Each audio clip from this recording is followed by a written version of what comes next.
FM, Rádio Brasil Central.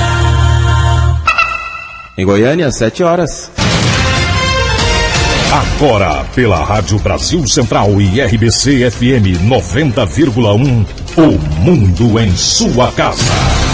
O jornal falado de maior tradição no Centro-Oeste brasileiro.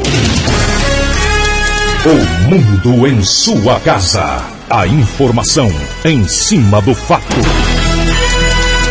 Um mundo de notícias no começo do dia. O Mundo em Sua Casa tem a marca da Rádio Brasil Central e da RBC FM 90,1. Hoje é quinta-feira, dia 7 de fevereiro de 2013. Bom dia a você, ouvinte. Bom dia, Gil Bonfim. Bom dia, Karine Pinheiro. Bom dia a você que ouve o Mundo em Sua Casa. O Mundo em Sua Casa.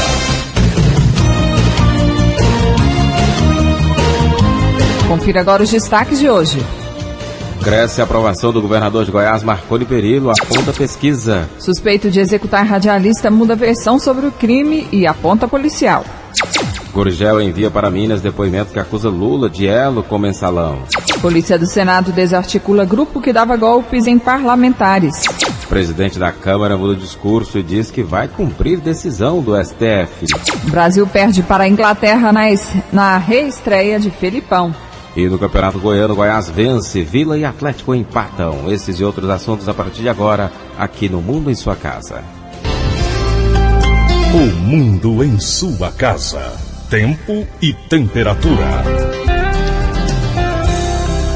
A previsão do tempo para hoje em Goiânia é de céu nublado com períodos de encoberto com pancadas de chuva e trovoadas isoladas. A temperatura máxima pode chegar aos 30 graus. A umidade relativa do ar fica entre 95% e 55%. Neste momento, os termômetros marcam 22 graus em Goiânia. O Mundo em Sua Casa. Manchetes dos jornais brasileiros. O Globo, presidente da Câmara, desiste de desafiar STF. O estado de São Paulo, Alves se reúne com Barbosa e muda tom sobre mensalão. Correio Brasiliense, plano de saúde do servidor está sob intervenção. Valor econômico, safras recordes agravam déficit de armazenagem. Estado de Minas, novos e velhos riscos no caminho até a folia. Jornal do Comércio, Petrobras perde valor de mercado. 0 hora, mega reconstituição do incêndio. Perícia quer reunir os sobreviventes na boate. Brasil Econômico, Embrapa da Indústria surgirá em 1º de março com 800 milhões de reais. O Popular, Goiânia vive a semana mais crítica da dengue. Destaque do Jornal Diário da Manhã, caso Valério, a nova versão, Figueiredo é o autor. 7:03. O Mundo em Sua Casa. A política em Goiás. Uma pesquisa realizada com 800 pessoas em diferentes regiões do estado pelo Instituto Fortiori aponta que a administração de Marconi Perillo tem aprovação de 45,7% do público ouvido. Realizada entre os dias 25 e 31 de janeiro, a pesquisa, que teve resultado divulgado na tarde de ontem, também aponta que somente na capital quase 39% das pessoas ouvidas estão satisfeitas com o atual governo. No intervalo de um mês, o crescimento do índice de aprovação do governador foi de quase 9 pontos percentuais. Questionada sobre o trabalho realizado pelo governador até o momento, as pessoas ouvidas também mostraram satisfação. Somados ótimo e bom, o índice de aprovação é 41%. Aqueles que desaprovam somam 25,5% dos entrevistados. E o governador Marconi Perillo esteve ontem em Brasília na busca de recursos para as prefeituras goianas e de investimentos para a CELG. Na audiência com o secretário do Tesouro Nacional, Arnold Augustin, o governador Marconi Perillo, acompanhado pelo secretário da Fazenda, Simão Sirineu, discutiu nova operação de crédito para várias áreas em Goiás, na segurança pública e educação, no metrô de superfície, o VLT da Avenida Anhanguera e a capitalização da Goiás Fomento, montante de 500 milhões que serão emprestados às prefeituras. A ideia nossa, trazida ao Dr. Arnold Augustin, é capitalizarmos agora, num primeiro momento, em 500 milhões a Goiás Fomento, para que a Goiás Fomento disponibilize a todas as prefeituras empréstimos para que as prefeituras possam realizar obras, possam comprar maquinários nesse momento em que os prefeitos estão começando os seus mandatos. Também discutimos muito o reperfilamento de parte da dívida externa do governo do Estado. Em todos os nossos pleitos, houve uma receptividade muito grande. Felizmente, a nossa equipe tem muita credibilidade junto ao Tesouro Nacional. Já no Ministério de Minas e Energia, numa reunião demorada com o ministro Edson Lobão, o presidente da Eletrobras, José da Costa, e diretores da CELG, o governador Marconi Perillo apontou a necessidade de soluções rápidas, imediatas, para investimentos novos na CELG, perante a dificuldade da Companhia Energética de Goiás em atender a demanda de mais 100 megawatts de energia na indústria, no comércio e nas residências, a fim de evitar apagões e de não barrar o crescimento de Goiás. Como Goiás teve um crescimento de cerca de 8% em relação a demandas por energia, nós temos que fazer investimentos vultosos neste e nos outros anos para que a gente não tenha apagões e os empresários possam se fixar em Goiás. Essa questão da CELG é importantíssima, porque ou a gente tem suprimento de energia para atender as demandas, ou nós vamos perder a instalação de indústrias em Goiás. E esses assuntos foram discutidos aqui de forma demorada. Ao final, o ministro constituiu uma força-tarefa para juntos, governo do Estado e governo federal, que somos sócios na CELG, encontremos o mais rapidamente possível soluções definitivas. Definimos um cronograma para que a gente tenha um cenário em relação ao que foi discutido hoje para os próximos 30 dias. Daqui para frente, os representantes do governo estadual e do governo federal vão discutir saídas, soluções para a CELG e ao final vão entregar a mim e ao ministro Edson Lobão. Quando adquiriu ações da CELG, o plano original da Eletrobras previa investimento de R$1 bilhão em 5 anos. De Brasília, Jânio Rodrigues, para o Sistema Brasil Central de Rádio. No período da tarde aqui em Goiânia, o governador Marconi Perillo recebeu no Palácio Pedro Ludovico Teixeira gestores municipais dentro do projeto VaptVupt para prefeituras. Com esta 4ª edição do VaptVupt Prefeituras, já são 151 prefeitos de todos os partidos atendidos pelo governador Marconi Perillo. Após o encontro realizado no Palácio Pedro Ludovico, o governador disse em entrevista coletiva que as ações vão contemplar todos os municípios. Serão viabilizadas no curso deste ano, voltadas a financiamento para as prefeituras e para obras que serão custeadas integralmente pelo governo do Estado. Também informei aos prefeitos que todos os pedidos que chegaram às minhas mãos já foram distribuídos através de despachos meus aos secretários e secretárias e demais auxiliares do governo. Também tenho solicitado aos prefeitos que deem total atenção aos nossos deputados federais, aos nossos deputados estaduais que estão trazendo e encaminhando pleito das prefeituras. Ainda segundo o governador, as principais demandas apresentadas são relativas à infraestrutura, como asfalto nas rodovias e ruas das cidades. O prefeito de Mairipotaba, Ademir Antônio de Souza, fala sobre as principais necessidades de seu município. Eu tenho obra de infraestrutura, eu tenho asfalto para fazer, eu preciso de auxílio financeiro para fazer a reforma e ampliação do meu hospital e eu tenho inclusive hoje obras desenvolvidas na parceria com o Estado lá no meu município. Um município pequeno, eu tenho casa popular sendo feita hoje e tem pavimento sendo feito. Então, a minha principal demanda seria fazer o asfaltamento das demais ruas que a minha cidade tem pouco. O governador ressaltou aos gestores que na administração pública é preciso ter paciência. E da nossa parte, a máxima boa vontade de colaborar com os prefeitos. O que eu tenho dito a eles é que é preciso ter perseverança, planejar o que será feito, mas é preciso ter paciência. Agora que eu estou conseguindo deslanchar muitos dos meus projetos, depois de 2 anos de longo trabalho na elaboração de projetos, viabilização de operações de crédito e principalmente o trabalho nas licitações. A parte burocrática do governo é muito difícil, então é preciso foco, é preciso muito trabalho para que a gente possa conseguir transformar as reivindicações, os sonhos em realidade. O governador informou ainda que o governo itinerante deve ser retomado ainda neste mês. Riva Cran para o Sistema Brasil Central de Rádio. 7h10. O mundo em sua casa. Política Nacional. O Procurador-Geral da República, Roberto Gurgel, enviou trechos de um depoimento do operador do Mensalão, Marcos Valério, para o Ministério Público de Minas Gerais. Nele, o publicitário declara que pagou despesas pessoais do ex-presidente Lula. Segundo o Gurgel, a ação foi enviada para o MP de Minas Gerais porque muitos casos a respeito do mensalão correm no estado. Os procuradores agora irão analisar e decidir se abrem investigação ou arquivam o processo. Novo presidente da Câmara recua e STF que decide futuro de deputados mensaleiros.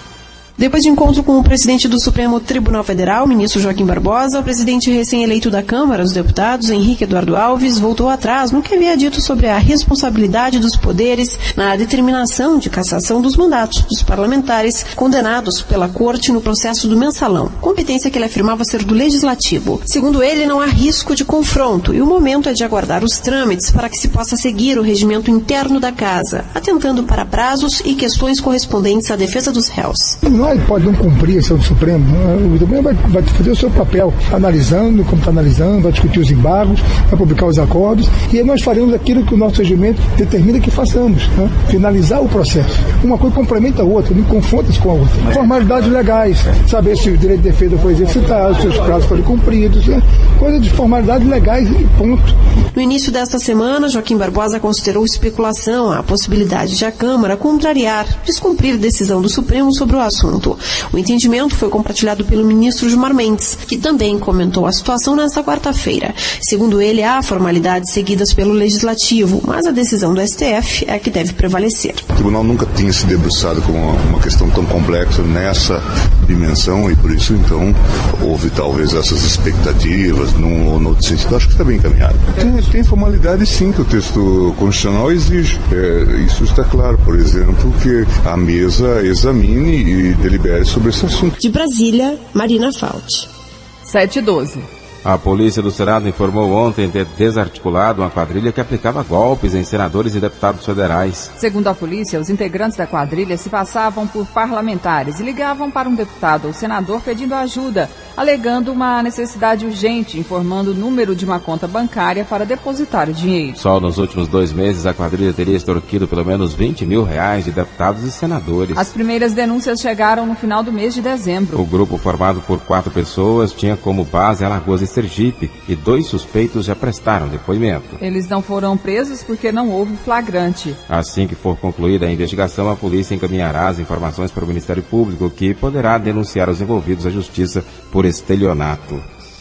7:13. O procurador-geral da Suíça, Michel Laubert, afirmou que as investigações sobre contas na Suíça ligadas a Paulo Maluf estão em sua fase final. Segundo ele, uma ação contra o ex-prefeito de São Paulo e hoje deputado federal deverá ser apresentada em breve. A medida poderá resultar numa ordem de devolução do dinheiro aos cofres brasileiros, assim como ocorreu com o caso Jersey. Maluf e seus familiares mantêm contas na Suíça há quase 30 anos. Documentos em posse da Justiça Suíça mostram que 6 meses depois de perder a eleição presidencial e direta para Tancredo Neves em 1985, no início da redemocratização do Brasil, uma primeira conta foi aberta tendo Maluf como beneficiário. No total, 12 contas envolvendo o político e 2 dos seus 4 filhos foram identificadas. A defesa de Paulo Maluf informou que desconhece a existência de novo processo de investigação contra o ex-prefeito na Suíça. A defesa destacou que o empresário Maurílio Cury, marido de Lígia Maluf, filha do ex-prefeito, possui uma offshore que mantém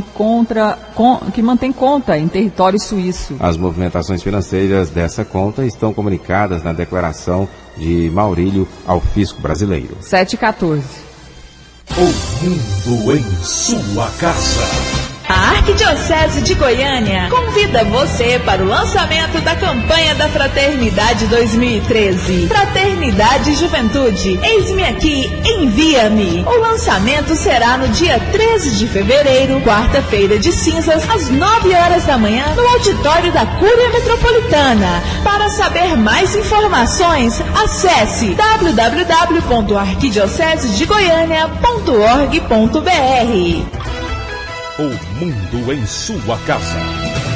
Um mundo de notícias no começo do dia.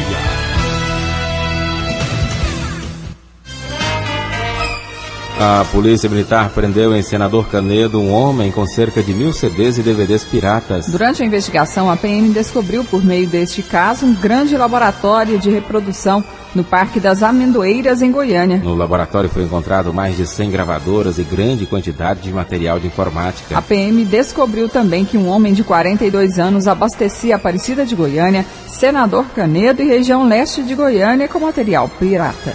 Suspeito muda a versão e diz que foi cabo da PM quem atirou em Valério Luiz. Conhecido como Marquinhos, o açougueiro Marcos Vinícius Pereira Xavier, que havia confessado a autoria dos disparos que matou o radialista Valério Luiz há 7 meses, mudou a versão sobre a sua participação no crime. Ele se disse assustado com a repercussão do caso e afirmou que está sendo ameaçado pelo sargento da Silva. Marcos Vinícius disse que não matou Valério Luiz. Ele teria apenas emprestado a moto e roupas para que o cabo Figueiredo cometesse o crime. De acordo com a delegada de homicídios, Adriana Ribeiro, o novo depoimento bateu com as informações coletadas durante a investigação. Ele foi procurado realmente pelo sargento da Silva, para que ele fornecesse a moto e o capacete e também a arma para execução do crime, Ele conseguiu a moto, conseguiu o capacete, a arma ele não tinha conseguido. Aí depois o sargento da Silva volta com o Urbano e fala que ele iria conseguir o revólver 357. Em seguida, ele dando mais detalhes, ele fala o seguinte, que no dia do crime, então, ficou acordado, que o Figueiredo passaria no açougue, pegaria esse material para executar o Valério Luiz. Então, ele foi, assim, bem sincero e bem harmônica também, todo o interrogatório dele também. Porque o primeiro que nós fizemos, a gente achou que não bateu, porque na hora da fuga que ele fala que teria matado o Valério, ele falava que tinha fugido pelo lado esquerdo, sendo que ele fugiu pela rua direita. Marcos Vinícius conversou com a imprensa, mas não deu detalhes do crime. Visivelmente amedrontado, ele só afirmou que não matou Valério Luiz e pediu ajuda. Eu queria força, que alguém pudesse me ajudar. A Ministério Público, eu não entendo muito dessas coisas. É Ministério Público, sei lá, direitos humanos. E eu queria alguém para me defender. Minha participação eu já falei, entendeu? Estou colaborei 100%. Tudo que eu sabia eu falei e eu não tenho nada mais que falar. A Polícia Civil fará agora novas diligências e ouvirá o cabo Figueiredo, que está preso no batalhão Anhanguera, acusado de participar da chacina do Jardim Olímpico, em abril do ano passado. Heloísa Amaral para o Sistema Brasil Central de Rádio. E Mané de Oliveira tem novo advogado para atuar no caso Valério. Mané de Oliveira esteve na tarde desta quarta-feira na Delegacia de Homicídios. Na ocasião, ele apresentou à delegada Adriana Ribeiro o novo advogado que vai atuar em todas as fases do processo judicial, exceto no Tribunal de Justiça, como assistente de acusação no caso da morte de Valério Luiz. O advogado e ex-presidente do Tribunal de Justiça, Paulo Teles. Ele conta que já tomou conhecimento de todo o teor do inquérito policial e que vê provas consistentes da polícia para envolver os acusados. São provas que, juntadas aos depoimentos, levam fatalmente, sem dúvida, ao mandante que se encontra preso. Seja através do depoimento do Marquinhos, que se retratou, mas atribui a Figueiredo, seja a confirmação através de Figueiredo, ela desemboca em Maurício Sampaio. Sobre o novo depoimento prestado por Marcos Vinícius nesta quarta-feira, em que ele mudou a versão e apontou o cabo Ademar Figueiredo, da Polícia Militar, como sendo o executor, Mané de Oliveira disse que o policial já era suspeito, mas que a mudança faz parte de uma estratégia da defesa. Como todos nós sabemos do poderio econômico do mandante do crime que está preso, tudo pode acontecer. Vocês não imaginam o que esse povo está fazendo para tentar mudar todo esse processo que está aí, porque eles jamais poderiam esperar que acontecesse o que aconteceu. Eles não esperavam que isso pudesse acontecer. Mas faz pressão com a família, é advogado toda hora junto com esses Marquinhos, o cidadão deve chegar a fazer pressão, uma série de coisas que eles estão fazendo. Como é que o cidadão ontem era uma coisa, hoje é outra? Por quê? Então, a primeira vez que ele veio também foi orientado para falar isso, para livrar a cara de alguém, agora ele está com medo das consequências que ele pode ter, está falando a verdade sobre quem realmente executou. Então tudo isso está acontecendo. Eles vão fazer tudo, ainda porque, vocês sabem, ele tem uma meia dúzia de advogados tarimbados, além de ex-desembargadores que sabem tudo de justiça. Mané de Oliveira afirmou ainda que não acredita que a justiça possa conceder de imediato habeas corpus para Maurício Sampaio, por causa da dimensão que este crime tomou. Fábio Maurício para o Sistema Brasil Central de Rádio. 7h20. Secretaria Estadual de Meio Ambiente e Recursos Hídricos intensifica a fiscalização no Carnaval. A SEMAR inicia hoje operação para fiscalizar as reservas ecológicas de Goiás. O trabalho será intensificado até o dia 14. Luciano Henrique de Moura, superintendente de fiscalização da SEMAR, explica que um dos objetivos da ação é inibir a pesca no período de Piracema. É realizada essa intensificação com o objetivo principal de não deixar que o pescador desavisado realize pesca nesse período que é proibido. A fiscalização ela está disseminada em todo o estado, mas com foco principal no Vale do Rio Araguaia, começando de Aragarças até Luiz Alves, também no Rio Turvo e o Lago da Usina de Caçu, com o objetivo aí de buscar a pesca predatória, exemplo, com o uso de rede, tarrafa. Também serão implementadas barreiras fixas, que são os postos de fiscalização, porque neste período da Piracema é proibido o transporte de pescado. Luciano Henrique alerta que quem agredir o meio ambiente pode ser multado.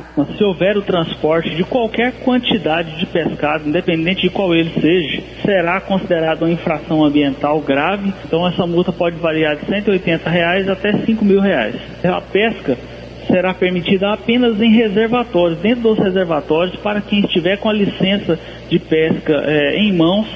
A operação conta com 25 fiscais da SEMAR. Patrícia Almeida para o Sistema Brasil Central de Rádio. Agora são 7h22. O número de adolescentes apreendidos da Polícia Militar de Aparecida de Goiânia dobrou de dezembro de 2012 para janeiro de 2013. Dos 111 flagrantes registrados pela PM no mês passado, 26 eram de jovens com idade até 18 anos. Os números em dezembro eram menores. Foram 12 menores apreendidos em um total de 82 flagrantes. 7h22. A Polícia Militar apreendeu ontem mais de 500 máquinas caça-níqueis em Anápolis. Depois de uma denúncia anônima, os policiais chegaram aos equipamentos que estavam dentro de um galpão. O lugar onde as máquinas foram encontradas é vizinho a uma oficina de carrocerias de caminhão. E, segundo a polícia, era alugado pelo dono por R$1.000 mensais. O dono do imóvel disse que não sabia da existência dos equipamentos e nem a quem eles pertenciam. O caso será investigado pela Polícia Civil. Os proprietários das máquinas serão acusados de contravenção penal por explorar jogos de azar. 7h23. O mundo em sua casa.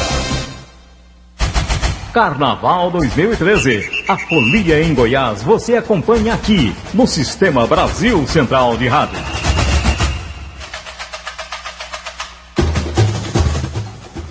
Escola de Samba Lualá desfila na segunda-feira na Praça do Trabalhador, na estação ferroviária em Goiânia.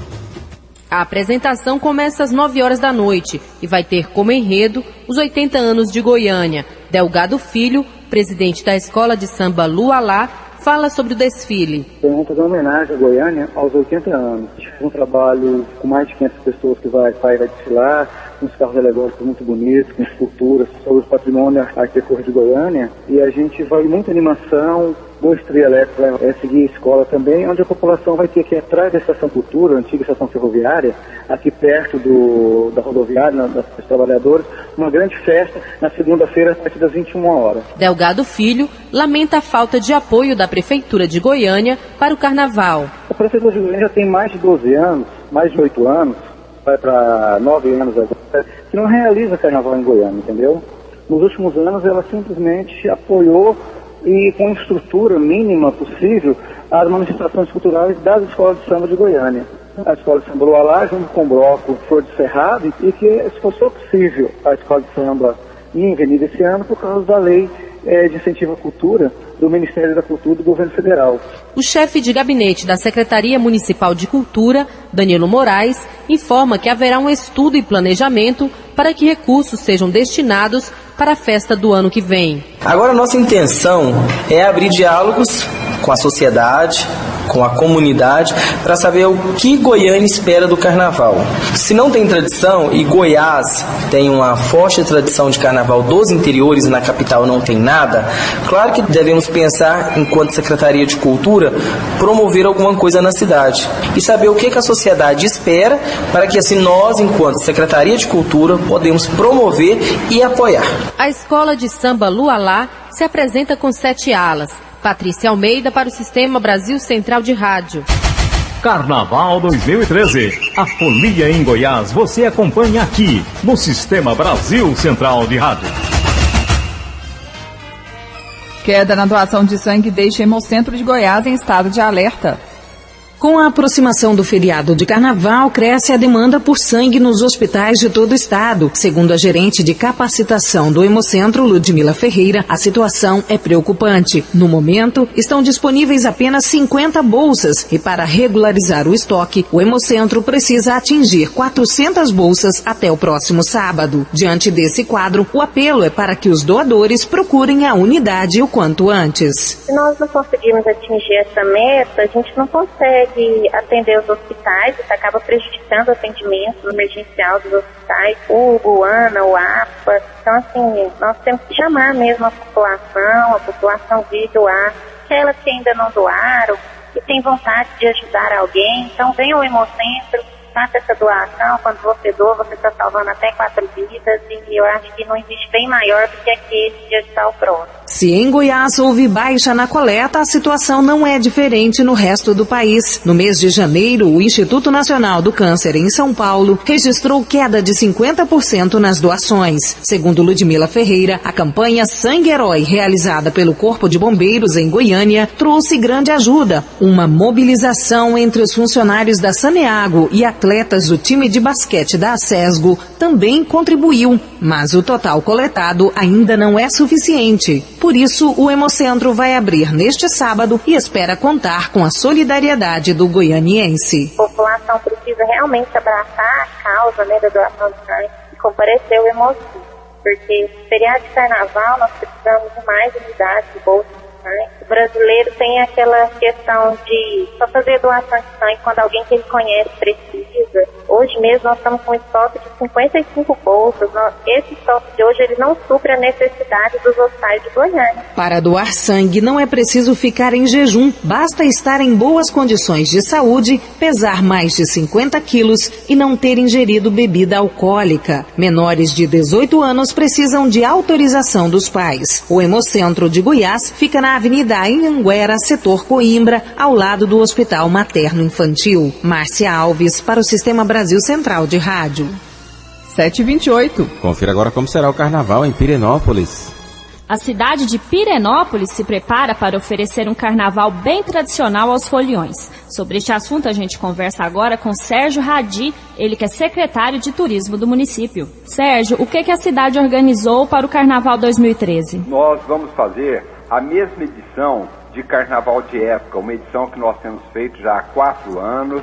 Então o carnaval é animado pelas marchinhas carnavalescas e vai ser animado pela tradicional Banda Fênix de Pirenópolis de sábado, dia 9, até na terça-feira, no dia 12 de fevereiro. E vai haver concurso de fantasias? Esse ano a inovação é o grande concurso de fantasias, que teremos 5 categorias. A categoria de blocos, grupos, fantasia individual feminino, masculino e infantil. E também estaremos fazendo a premiação durante as 4 noites de carnaval. Aonde que acontece a folia na cidade de Pirenópolis? O palco do Carnaval de Marchinha vai ser na tradicional Rua Direita, no centro histórico, onde já vem acontecido nos anos anteriores, e isso acontecerá a partir das 21 horas. Até às 3 horas da manhã. O trânsito de carros vai ficar impedido no centro histórico? Nós vamos ter um controle maior no trânsito, porque a cidade não comporta um grande número de veículos, portanto, nós vamos fazer o fechamento parcial do centro histórico.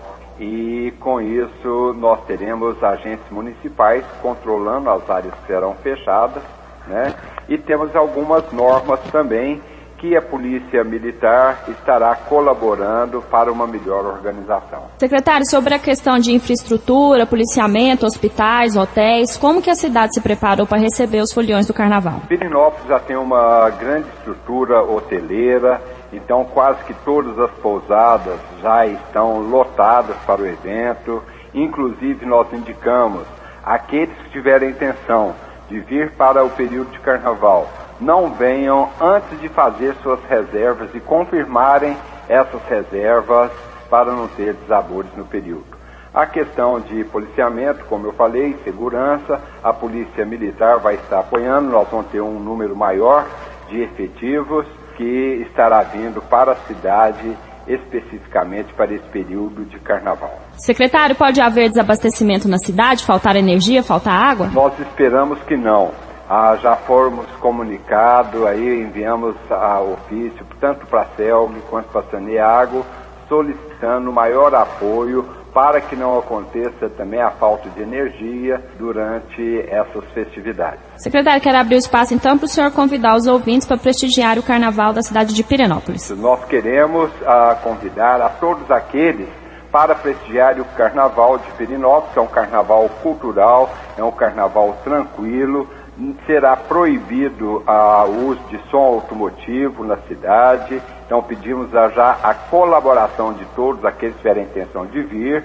E também será proibido o uso de garrafas de vidro nas ruas.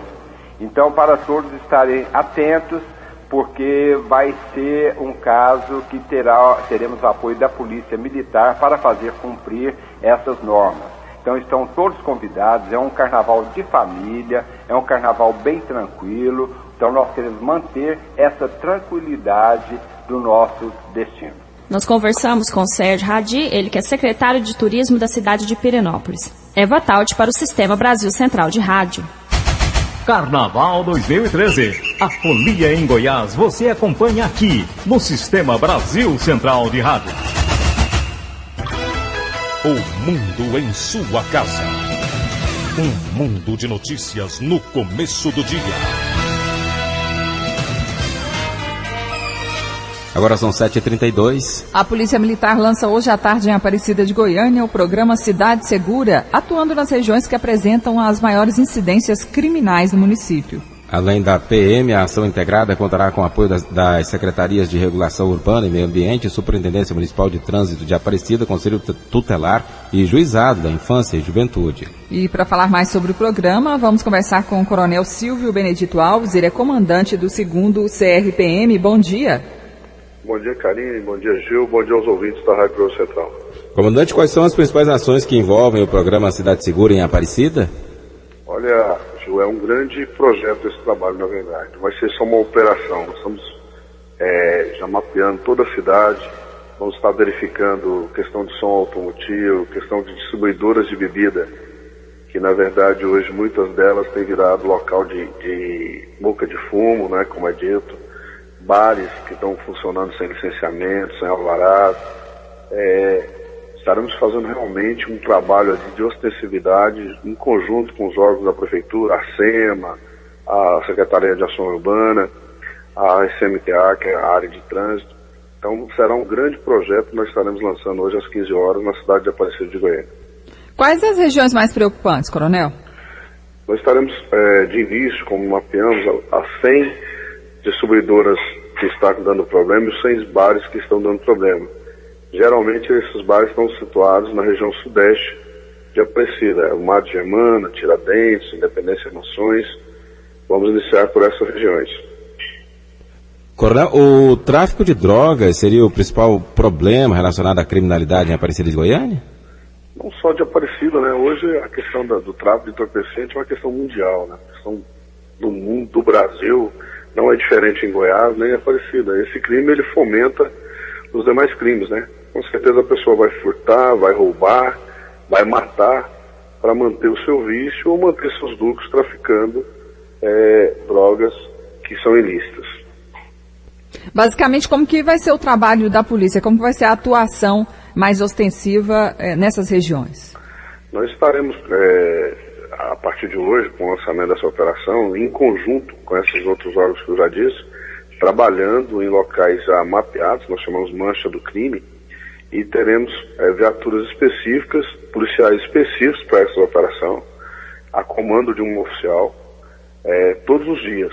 Então, com certeza, a gente vai fazer um trabalho muito ostensivo e muito importante para a sociedade. Nesse último final de semana, nós tivemos que fechar uma chácara Gramado, em que lá nós conseguimos fazer a apreensão de 2 pistolas, Glock, 2 revólveres 38, muita droga, muito entorpecente. E quem estava lá? mais de 250 jovens, muito menores de idade, que sequer os pais sabem que estão numa festa daquele nível de problema. Então nós estaremos também atacando essa situação, essas festas, ainda mais que nós estamos uma situação de véspera de carnaval, a gente está querendo antecipar, nós vamos com certeza antecipar essas localidades para que não haja nenhuma criminalidade. Para os senhores terem uma ideia, foram 13 menores detidos. Desses 13 menores, a maioria drogados, armados, embriagados, e para nossa surpresa, menos de 24 horas depois, só tinha um que permaneceu detido na DEPAI, o resto estavam todos liberados. Coronel, a operação, melhor, o programa é permanente? É um programa permanente. Como nós lançamos no ano passado o Território Seguro, que é a Secretaria de Segurança Pública do Estado, através do nosso secretário Dr. Joaquim, o comandante-geral, o Sr. Coronel Edson, está estendendo agora para a região noroeste, vai estender para todo o Estado. Nós estamos lançando hoje também esse projeto, a Cidade Segura, que é um projeto inovador, muito interessante, inclusive já recebemos ligações de outras polícias do Brasil para ver como é que vai funcionar esse trabalho, que é muito importante. Um trabalho integrado, bombeiro, polícia militar, polícia civil, órgãos de vigilância sanitária, SEMA, ação urbana, todos envolvidos nesse trabalho. E como que a população pode ajudar nesse trabalho da polícia? Muito interessante sua pergunta. Nos fazendo denúncias que podem ser anônimas no 190, nos fazendo sugestões, ligando para a polícia nos celulares das viaturas que ficam no para-brisa traseiro de cada viatura da região. É muito importante, sim, essas denúncias. Ontem mesmo, nós, fazendo um trabalho já inicial nas distribuidoras, conseguimos localizar algumas armas que estavam escondidas nas distribuidoras, graças a uma denúncia anônima. Coronel Silvio Benedito Alves, comandante do 2º CRPM da Polícia Militar, obrigado pela entrevista aqui ao Mundo em Sua Casa, um bom dia. Um bom dia a todos, eu que agradeço a oportunidade, a Polícia Militar que agradece. Muito obrigado. Coronel, falando então sobre o trabalho da Polícia Militar, que lança hoje à tarde em Aparecida de Goiânia o programa Cidade Segura, atuando nas regiões que apresentam as maiores incidências criminais no município. Agora são 7h37. Goiás vai elaborar projeto para implantar banco de multitecidos. A intenção da Central de Transplantes de Goiás é reunir no banco de multitecidos doações de pele, tendões e ossos, além de medula e córneas. O projeto ainda será elaborado para apresentação ao Ministério da Saúde. Segundo o gerente da Central, Luciano Leão, os critérios para a liberação da abertura de um banco de multitecidos são rígidos. O médico afirma que é grande a demanda por ossos, músculos e pele no estado. Atualmente, em casos de vítimas de acidentes ou queimaduras, por exemplo, Goiás tem que recorrer a bancos de outras regiões. De pele temos que fazer essa demanda junto aos bancos de tecidos de outros estados. E no caso dos ossos, nós solicitamos também de outros bancos, geralmente vem do estado de São Paulo, o osso liofilizado, devidamente preparado. E as doações também, assim como as doações de tecidos e de órgãos, as doações são feitas pela comunidade, da mesma maneira que as outras doações que já acontecem aqui. O objetivo da Secretaria Estadual de Saúde é instalar o banco de multitecidos no Centro de Reabilitação e Readaptação Dr. Henrique Santilo CRER. Karine Pinheiro para o Sistema Brasil Central de Rádio. Agora são 7h39. A seguir as notícias do esporte. O Mundo em Sua Casa. Vamos falar de coisa séria. Você sabia que o alcoolismo e a dependência de drogas têm tratamento? A Associação Terapêutica Filadélfia é especialista no combate à dependência química. Aqui você encontra profissionais especializados e ambiente confortável, que inclui quarto, área de jogos, piscina e muito mais. Nós oferecemos todo o apoio para um tratamento eficaz e sigiloso. Mude de vida, liberte-se do álcool e das drogas. Ligue 3565-6367 e 8266-5209. Associação Terapêutica Filadélfia. O Mundo em Sua Casa. O jornal falado de maior tradição no Centro-Oeste brasileiro.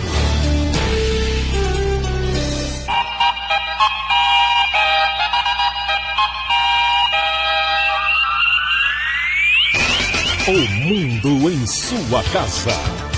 Esporte. Inglaterra vence o Brasil na reestreia de Filipão. A seleção brasileira não se saiu bem na reestreia do técnico Luiz Felipe Scolari em Londres ontem. No lendário estádio de Wembley, diante de 87 mil pessoas e um adversário de peso, o Brasil perdeu por 2-1 o amistoso com a Inglaterra. O gol brasileiro foi marcado pelo atacante Fred do Fluminense. Até a Copa das Confederações em junho, o Brasil ainda vai fazer outros 4 amistosos contra a Itália, Rússia, Inglaterra novamente e França. E o Campeonato Goiano de Futebol teve sequência ontem à noite. O Atlético continua sem vencer. Ficou no 0-0. O Atlético voltou a decepcionar pelo Campeonato Goiano. Empatou ontem no estádio Serra Dourada, diante do Itumbiara. Mais um 0-0. Foi o 4º empate seguido do Atlético na competição, que está amargando a zona de rebaixamento. O Atlético ainda não venceu em 6 rodadas. E o próximo jogo só será no sábado subsequente, contra o Vila Nova, no estádio Serra Dourada. O novo técnico, Valdemar Lemos, acompanhou o jogo de ontem. Não quis falar, mas é claro que não gostou do que viu. Já o interino Chico Santos disse que o campo encharcado, cheio de poças d'água, foi o que dificultou o Atlético. Eric Maravilha, para o Sistema Brasil Central de Rádio. E o Vila Nova voltou a frustrar sua torcida. O time empatou com a Aparecidense. O Vila Nova bem que tentou voltar a vencer no Campeonato Goiano 2013.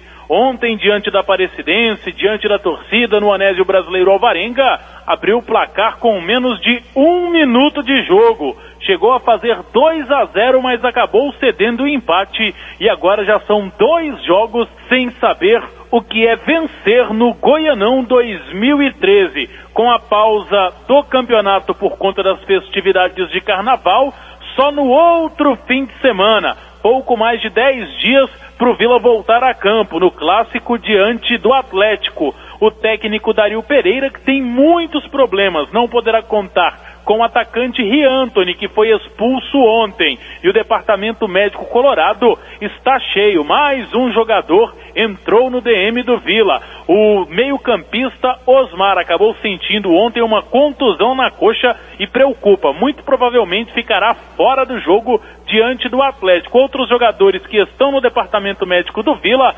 zagueiro Leandrão, atacante Elcimar, meia Diego, lateral esquerdo Hernani. Enfim, são muitos problemas para o comandante colorado nesta sequência do Goianão. Dario Pereira, que aguarda ainda para esta semana chegada de reforços. Paulo Massad para o Sistema Brasil Central de Rádio. O Goiás foi a Catalão e passou pelo Craque 2-1. O Alviverde lidera o campeonato com 16 pontos. Em Anápolis, o Grêmio venceu o Rio Verde 2-1. O técnico Mauro Fernandes foi demitido. 2 times do interior fecham a 6ª rodada do Campeonato Goiano hoje à noite. O Anápolis recebe o Goianésia no estádio Jonas Duarte. 7h43. Essas foram as notícias do esporte. O mundo em sua casa. Eu peguei dengue 2 vezes. Foi horrível. Muita dor no corpo, febre. Fiquei de cama. Aí o quadro foi piorando, acabei indo pro hospital. E eu morri. É isso mesmo. Quem está falando é apenas um ator. Eu estou nesse comercial porque o Paulo Rodrigues não pôde contar a própria história. Ele morreu de dengue. Tire 10 minutos por semana para combater o mosquito. Elimine a água parada, realizando as ações que você já conhece. Em caso de febre, dor no corpo, nas articulações e manchas vermelhas na pele, procure uma unidade de saúde. Jamais tome remédio por conta própria. E se os sintomas piorarem, retorne ao posto de saúde imediatamente. Dengue mata. E se você não ajudar, ela vai matar cada vez mais. Todo mundo sabe como a dengue começa. E se você não ajudar a combater, a gente sabe também onde ela pode terminar.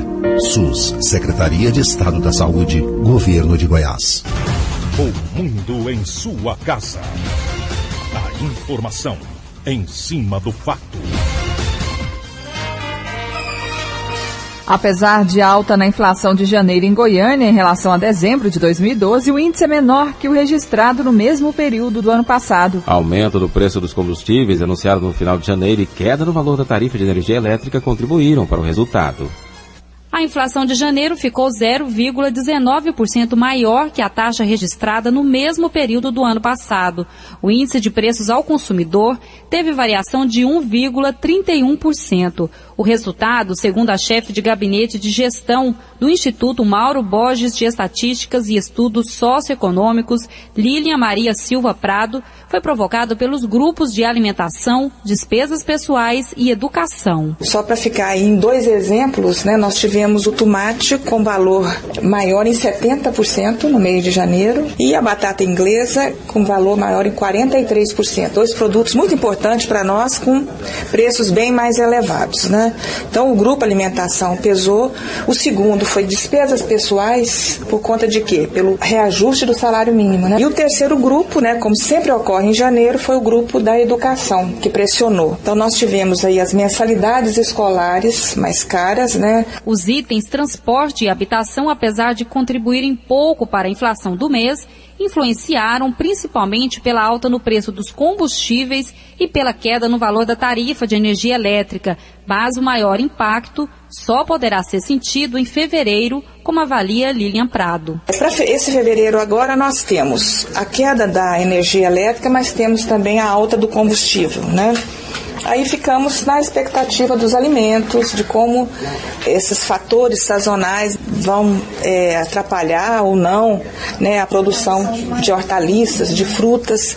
Então ficamos mais ou menos nessa dependência. Mas, adiantando, fevereiro é um mês de índice baixo, nós estamos esperando um índice bem mais baixo do que esse de janeiro. O Instituto Mauro Borges de Estatísticas e Estudos Socioeconômicos da Secretaria de Gestão e Planejamento divulgou também o custo da cesta básica referente ao mesmo período.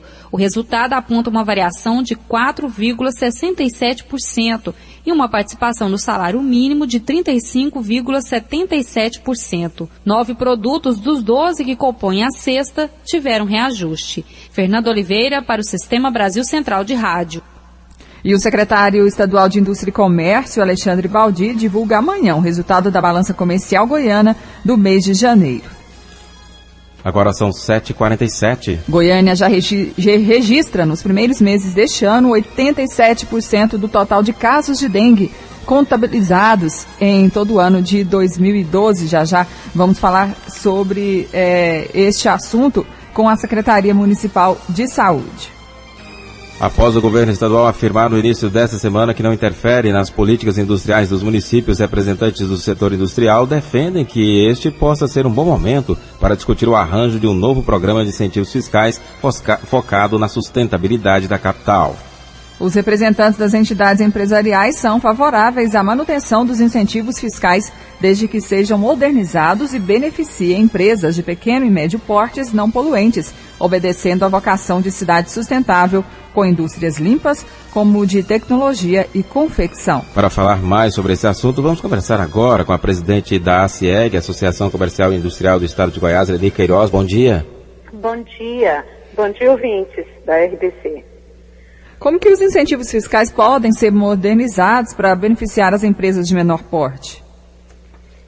Olha, exatamente tendo foco em negócios que geram empregos e geram movimentação nas micro e pequenas empresas. Tem alguns segmentos que, se incentivados, eles podem crescer muito. Vamos dar como exemplo a indústria da moda. Goiás já foi o 3º polo de confecção do Brasil. Hoje nós somos o 7º ou 8º, não sei. Imagina uma política adequada para a criação de empregos, um polo industrial da confecção, que é uma indústria limpa e geradora de muitos empregos. O que isso não pode fazer por Goiânia e por Goiás? Ou a indústria da tecnologia da informação, todas são movimentadas por pequenas empresas. Presidente, há uma discussão que surgiu recentemente que os incentivos fiscais para empreendimentos de grande porte no Estado sejam suspensos. Qual que é a opinião da senhora a respeito disso? Olha, na verdade, essa discussão ela é um pouquinho diferente. O Brasil está trabalhando uma unificação dos impostos e os estados do Sudeste estão liderando esse movimento porque a política de incentivos fiscais adotada por Goiás, pela Bahia, trouxe crescimento industrial para o nosso estado. E isso está levando estados industrializados a perderem negócios, né? Então, esse desejo de acabar com os incentivos fiscais não é nem do empresariado goiano, nem do governo goiano. Ele é uma briga entre estados para competir em condições de igualdade. Então, o que nós fazemos e temos que fazer para garantir o crescimento de Goiás é criar alternativas para o caso do governo federal impor o fim dos incentivos fiscais em Goiás. Agora, trabalhar em cima de vocações regionais seria uma solução para o desenvolvimento sustentável das indústrias? Se nós estivermos falando de Goiânia, sim, é uma boa alternativa. No restante do estado, há regiões que precisam crescer, que precisam ser desenvolvidas. Então, pode-se pensar em indústria pesada. Na capital, a Goiânia tem uma vocação de cidade sustentável, ela está no programa Cidade Sustentável do BID. O prefeito, o seu secretariado e a sociedade civil estão engajados no programa Cidade Sustentável e uma das metas é controle do meio ambiente. Então, os polos industriais em Goiânia, para Goiânia crescer, tem que ser baseado em empresas não poluentes. Eu mesma citei 2 segmentos geradores de emprego e que podem fazer muito bem a cidade. A indústria, imagina um polo de confecção, um polo industrial de confecção em Goiânia. Nós já temos o cliente, nós já temos o mercado. Aqui, toda semana, chegam milhares de consumidores para comprar, principalmente confecção de baixo custo. Nós podemos produzir isso aqui em Goiânia. Isso geraria muitos empregos, muito desenvolvimento, seria muito bem-vindo. Presidente da CIEG, Elir Queiroz, obrigado pela entrevista aqui ao Mundo em Sua Casa. Um bom dia. Bom dia, estamos sempre à disposição. Incentivar a microempresa, o comércio é nossa missão, estamos sempre à disposição da RBC. Muito obrigada. Obrigada, agora são 7h53. Caixa Econômica comemora investimento de 5 bilhões de reais em habitação em Goiás no ano passado. A projeção para 2013 é de 6 bilhões. A Caixa Econômica Federal e o Secov Goiás estiveram reunidos nesta quarta-feira com diretores e gerentes de vendas imobiliárias associadas. A superintendente da Caixa no estado, Marise Fernandes, comemora o motivo do encontro. O objetivo da reunião foi celebrar os resultados de contratação habitacional no estado de Goiás no ano de 2012. E, especialmente, a cifra de 5 bilhões e 300 milhões de reais em todo o estado de Goiás, que foram transformados em habitação, movimentando toda a cadeia da construção civil, gerou emprego, gerou renda e gerou, sobretudo, dignidade e cidadania para as milhares de famílias que recebeu essa habitação. Então, fizemos esse encontro do segmento para comemorar essa conquista do estado de Goiás, que a Caixa em Goiás, ela contratou 5% do que foi contratado em nível nacional, ou seja, é expressivo a atuação da Caixa na liberação de recursos financeiros para contratação habitacional no estado de Goiás. Marise Fernandes faz ainda uma projeção otimista para 2013. Para 2013, nossa proposta, a proposta da Caixa Brasil é elevar em 20% as contratações. Foram superados mais de 110 bilhões no ano, então a gente deve chegar aí a mais de 130 bilhões no ano de 2013. E em Goiás, nossa meta é chegar aos 7 bilhões de reais em habitação no estado de Goiás. Essa é uma proposta do presidente do Sinduscom, E se a gente colocar aí um número de 20%, seguramente superar 6 bilhões de reais, transformando isso em habitação para as famílias goianas. Com relação à taxa de juros, nós estamos reduzindo a taxa de juros para as famílias com renda superior a 10 salários mínimos e para imóveis de valor superior a 500 mil reais. Porque ele tinha uma taxa maior para essas famílias que queriam comprar um imóvel de valor maior. E hoje a taxa máxima da Caixa é 9,4, podendo ser reduzida, variando de acordo com o nível de movimentação e de relacionamento negocial. De acordo com a superintendente da Caixa em Goiás, a novidade da instituição neste ano é a contratação da empresa Branes, que vai processar virtualmente e em até 18 horas financiamentos imobiliários sem a necessidade de papelada. Wilton Vieira, para o Sistema Brasil Central de Rádio. Agora são 7h55. Em razão do feriado de Carnaval, a Secretaria da Fazenda alerta os contribuintes sobre o pagamento de impostos que vencem na próxima semana. Devido ao feriado bancário, o pagamento deve ser feito na quarta-feira, dia 13.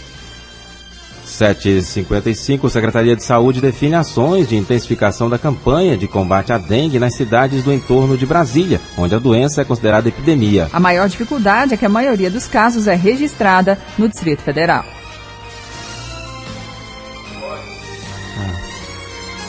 Vamos ao boletim rodoviário com Libório Santos. Bom dia.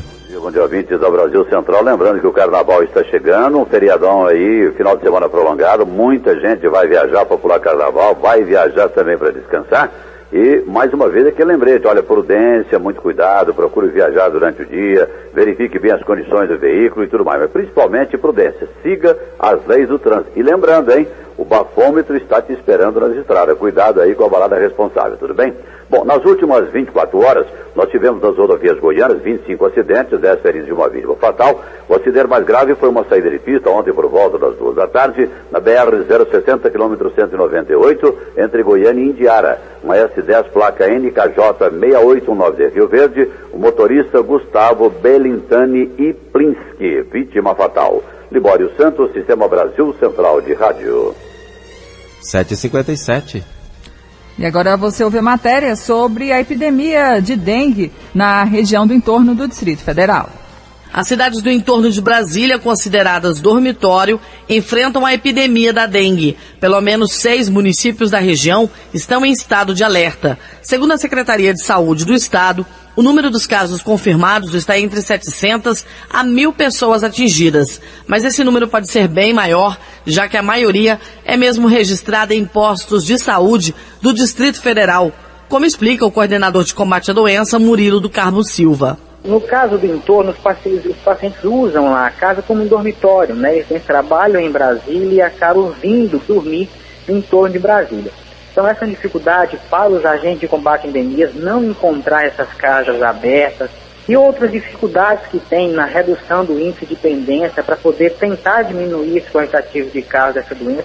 Então inúmeras atribuições são relacionadas àquela região do entorno, como por exemplo na assistência, a assistência hospitalar da região do entorno, por exemplo, os pacientes não buscam hospitais do estado, ou então de municípios que ficam mais perto. A decisão foi para reforçar o trabalho que já é feito de casa em casa, com orientação aos moradores e recolhimento de lixo acumulado. E para isso é necessário estender o trabalho dos agentes para os finais de semana, quando as pessoas podem ser localizadas. Essa é uma ação que nós estamos querendo implantar, né? Embora há uma deficiência no quantitativo de casos de agentes de combate à endemia, para intensificar essa ação, fazer modificação de horário, para que esses agentes possam trabalhar no final de semana, possam trabalhar também à noite, possam trabalhar em horários de almoço, no meio-dia, às 2 horas. Então, assim, a mudança do horário de trabalho desses agentes pode estar reduzindo a pendência. Dos casos notificados e confirmados em Goiás, grande parte naquela região é importada, já que a capital federal recebe pessoas de todos os lugares do país. A ação de impacto para combater a dengue conta com um trabalho em parceria das Secretarias de Saúde de Goiás e Distrito Federal e apoio do Ministério da Saúde. Yara Galvão para o Sistema Brasil Central de Rádio. 7h59. A Polícia Gaúcha anunciou ter encontrado fotos que comprovam que a banda Gurizada Fandangueira utilizava fogos em shows, até mesmo na própria Boate Kiss. Parentes de Elisandro Spor foram ontem até a Penitenciária Estadual de Santa Maria para levar comida e objetos pessoais ao empresário, um dos donos da Boate Kiss. Nesta terça-feira, ele deixou o hospital de Cruz Alta, onde se recuperava de complicações no pulmão. A equipe médica chegou a pedir que Elisandro fosse levado para outra penitenciária distante da cidade da tragédia por causa das condições psicológicas dele. O incêndio na Boate Kiss matou 238 pessoas. Em Goiânia, 8 horas e termina mais uma edição do Mundo em Sua Casa, que teve a apresentação de Karine Pinheiro e Gil Bonfim. Redação e edição Adam Mendes, Antônio Correia e Marcelo Cabral. Direção de estúdio Luzeni Gomes. Chefes de reportagens Ione Chagas e Almir Costa. Operação de áudio Altair José. Central técnica Ricardo Souza. Gerência do Sistema de Rádio Suede Barbosa. Direção de Telerádio Difusão Abadia Lima. O Mundo em Sua Casa volta amanhã às 7 da manhã. Obrigado pela sua atenção e até lá. Bom dia, Karine. Bom dia, até amanhã. Este foi, pela Rádio Brasil Central e RBC FM 90,1, O Mundo em Sua Casa. O jornal falado de maior tradição no Centro-Oeste brasileiro. O Mundo em Sua Casa. A informação em cima do fato. Um mundo de notícias no começo do dia. O Mundo em Sua Casa voltará sempre com a marca da Rádio Brasil Central e da RBC FM 90,1.